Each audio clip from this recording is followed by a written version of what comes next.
A Russian TOS-1A rolls into a tree-lined position 18 kilometers behind the Zaporizhzhia front. From the ground, it looks like a standard pre-fire hide. Armor tucked under canopy, crew running a 4-minute dwell protocol, a Pantsir S-1 air defense system parked 600 meters to the northwest with its radar already scanning. Standard Russian playbook: shoot, relocate, survive. From above, it is already a target list. A Ukrainian Shark reconnaissance UAV has been tracking this unit for 11 hours. Not just the launcher, the access road, the crew's rotation pattern, the Pantsir's radar emission frequency, and its scan arc. Every piece of that picture has been feeding into a Delta network tablet at the 47th Mechanized Brigade's fire direction cell. And by the time the TOS-1A crew begins its reload sequence, the Bohdana 155mm battery already has coordinates loaded. The crew has no idea the clock started 11 hours ago. Retention taunt point. 30 hook resolution Ts, the TOS-1A, formerly designated the 220 Solntsepyok, meaning scorching sun, is one of Russia's most feared area effect weapons. It carries 24 200mm thermobaric rockets on a T-72-based chassis. Each rocket doesn't fragment on impact. It disperses a fuel-air aerosol cloud and ignites it, generating an overpressure wave that collapses bunkers, ruptures lungs, and clears trench lines more efficiently than conventional high-explosive rounds. Against dug-in infantry, it is catastrophic. Russia deploys it precisely because it solves problems that artillery alone cannot. Tight trench networks, fortified positions, infantry concentrations in built-up areas. Losing one is rare. The Russians know this. The crews know this. The system costs roughly $8 million, requires specialized training, and represents a capability layer that conventional artillery cannot replicate. Russia deploys TOS-1A close enough to the front to be effective, but far enough back to be safe. 18 kilometers was supposed to be that margin. That assumption is the first thing that broke on this day. Retention point. 4 stakes bend. Most people assume thermobaric systems operate in a protected bubble, that rear area positioning keeps them out of reach of everything except ballistic missiles or deep strike aircraft. The evidence from Zaporizhzhia tells a different story. What happened here wasn't a lucky hit or an opportunistic strike. It was the result of a targeting process that began before the TOS-1A crew even left their staging area. The Shark UAV, a Ukrainian medium-altitude reconnaissance drone with an endurance profile measured in hours, not minutes, picked up the launcher's movement signature during a routine surveillance pass the previous evening. What flagged it wasn't just the vehicle type, it was the pattern. The TOS-1A moved along a specific route, stopped at a specific tree line, and the crew behavior matched pre-fire preparation protocols that Ukrainian analysts have cataloged over months of observation. The vehicle wasn't broadcasting its identity. The pattern was. That observation fed into the Delta network, Ukraine's battlefield management system that links UAV feeds, artillery fire direction cells, and strike assets into a common operating picture. The Shark didn't just watch the launcher. It watched the Pantsir S-1 that moved into position alongside it. It watched the access road for alternate escape routes. It mapped the tree-line dimensions to estimate the effective firing arc.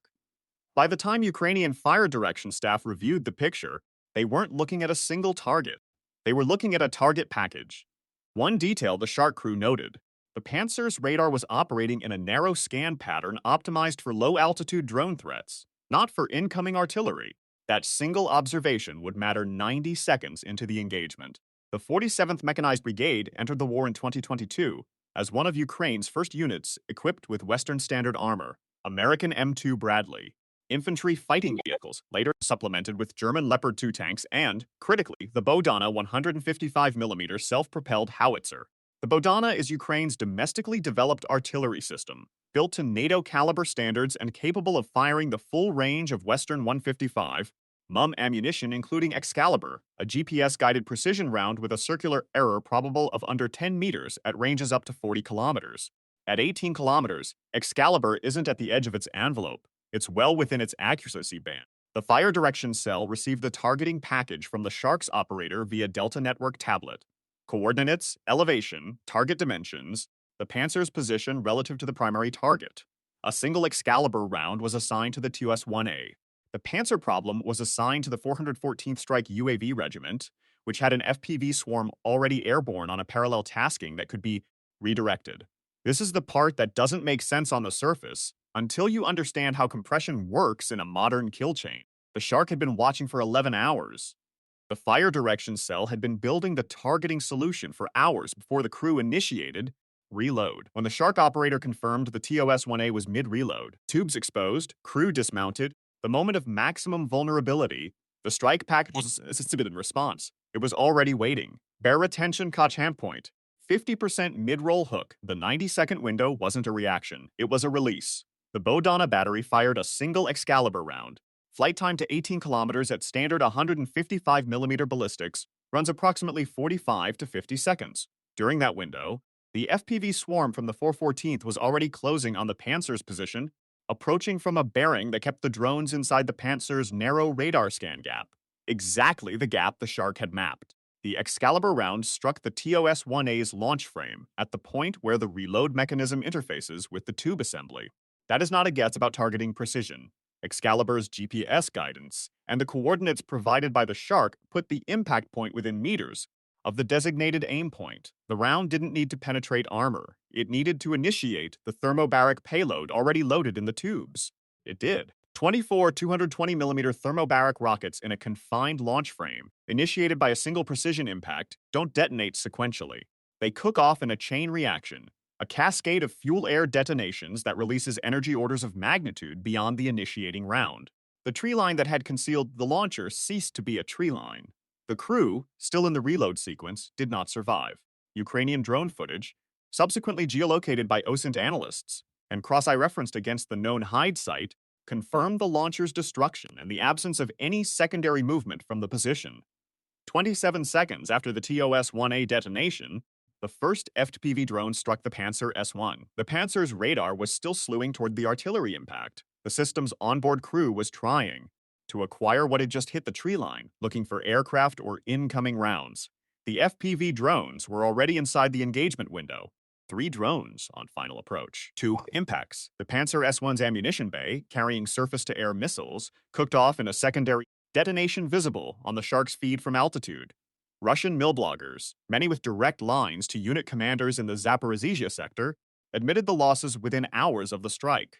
One post, widely circulated in Russian military telegram channels, described the engagement as a catastrophic exposure of rear positioning doctrine, and questioned why a TS-1A had been operating within precision, strike range of Ukrainian artillery without adequate electromagnetic countermeasures or dispersion protocols. Another post placed partial blame on the Panzer crew for a radar emission pattern that had become predictable. What those posts didn't say, and what the engagement actually demonstrated, is that the problem isn't fixable by adjusting the Panzer's scan pattern or moving the TOS-1A 3 kilometers further back. Consider the Russian fire support commander's position for a moment. You have a TOS-1A that needs to operate within effective range of Ukrainian trench lines near Robotyne. That system's effective range for its thermobaric rockets is roughly 6 kilometers. Ukrainian Bohdana batteries firing Excalibur can reach 40 kilometers. Any position from which the TOS-1A can engage Ukrainian infantry is, by definition, inside the range of Ukrainian precision artillery. The air defense escort exists to stop aerial threats. It cannot stop a GPS-guided 155mm round traveling at supersonic speed with a circular error of under 10 meters. There is no positioning solution that resolves this geometry. The TOS-1A either operates close enough to be effective or far enough back to be safe. It cannot do both. This is what the engagement near Robotyne demonstrated. Not just a single loss, though the loss of an $8 million system with its full crew and its Panzer escort in a single 90-second engagement is significant. It demonstrated that the targeting architecture Ukraine has built, persistent ISR, networked fire direction, precision munitions, has compressed the safe operating space for Russian rear area systems to the point where that space may no longer exist at practical ranges. Retention point. Last 60's payoff. Here's the take that'll generate disagreement. The TOS-1A's fundamental vulnerability isn't its armor or its positioning doctrine. It's the assumption it was built around, that rear area operation provides time. Time to set up, time to fire, time to scoot.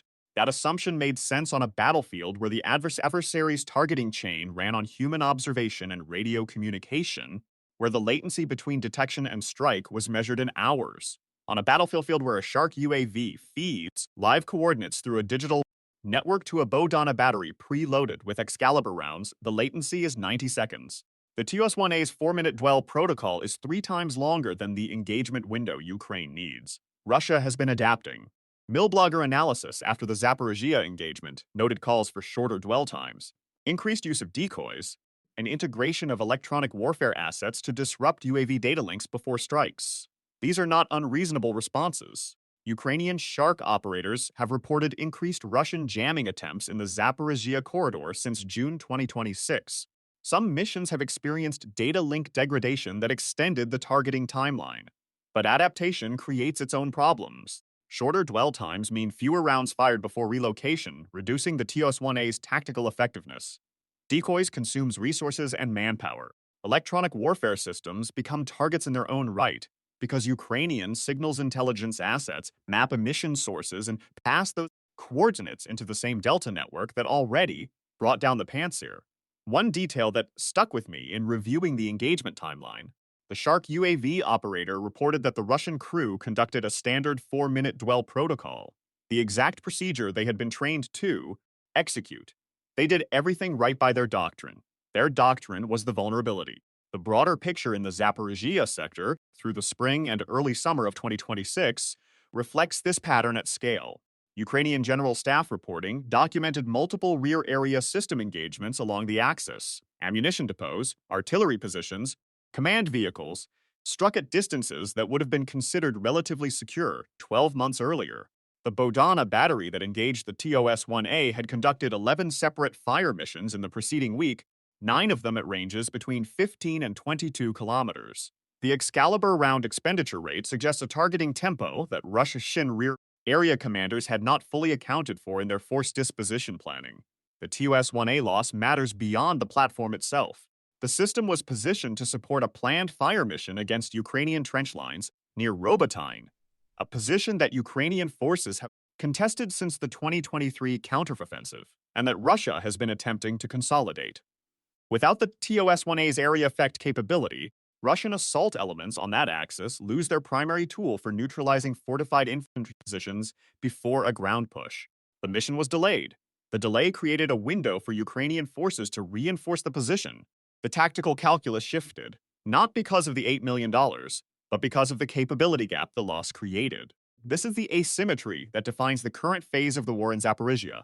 Russia brings mass, systems, rounds, vehicles, and attempts to overwhelm through volume. Ukraine brings precision, sensor coverage, network targeting, guided munitions, and attacks the systems that enable Russian mass to function. The TOS-1A isn't just an expensive platform. It is a force multiplier for Russian infantry assault. Removing it doesn't just destroy a vehicle, it degrades the assault's probability of success.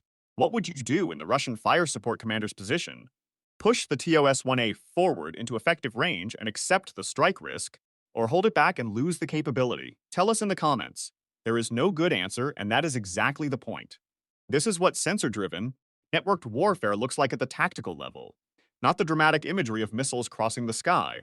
11 hours of a UAV watching a tree line, a targeting package assembled before the crew began their reload, a 90-second window from first round to Panzer secondary.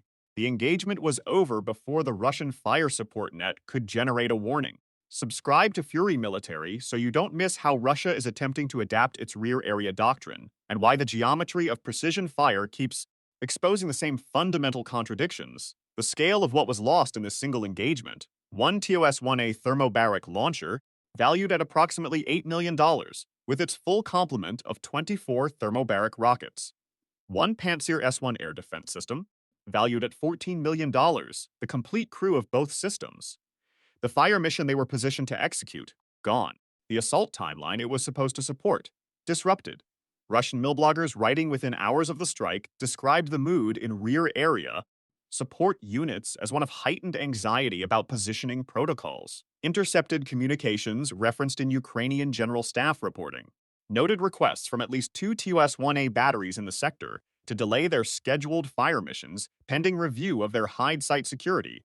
That hesitation has a tactical cost. Every hour a TOS-1A sits idle waiting for a clearer security picture is an hour Ukrainian forces use to improve their positions, lay additional obstacles, and cycle fresh troops into contested trench lines.